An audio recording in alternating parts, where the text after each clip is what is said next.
Hello.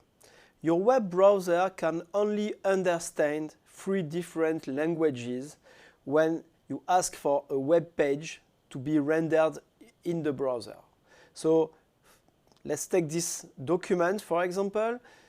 We typed a URL here and the document arrived from a remote machine, and this document is an HTML source code that has been interpreted and rendered to give you a nice looking document.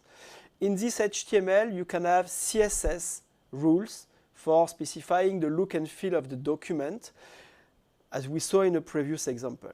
But you can also have JavaScript code. And JavaScript, when it's run inside the browser, can act as a glue between HTML and CSS. We will use JavaScript to provide interactivity to the documents. In this example, the first one of this page, I can click to change the content of the document. So we modified what we call the document object model. It's exactly the set of elements that compose the page. When I clicked, I changed the content of the heading that was previously equal to my home page. Then when I clicked on the button, this is an HTML button, and this is how in JavaScript we can indicate that we are going to do something when we click on it. In that case, it means call the function named change title. And the function is here defined between script and /script elements. In this example, the JavaScript lies inside the HTML file. And the function is a piece of code that can be run on different conditions. Click on the button, execute these 2 lines of code here. So first use, interact with the document object model, interact with the HTML elements of the page, add new ones, modify some existing ones, remove some elements. It can be also used for interacting with the CSS styles of the page. So in this example, I click on the button, and instead of modifying the content of the page, I just change the look and feel. I change the CSS styles of the heading.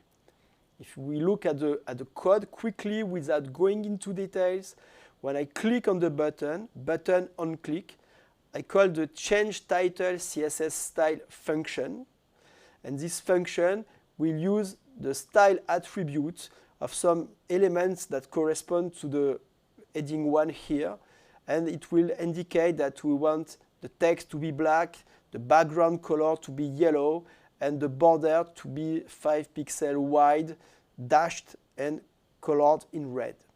Okay, this was just an example. What we can do with JavaScript goes much further than these simple examples. We can work with remote data, upload and download data from a remote server. We can use it for making multimedia players, for writing video games, for making music, for building tables on the fly to display some dynamic data that came after, for example, we enter some text in a search form, etc.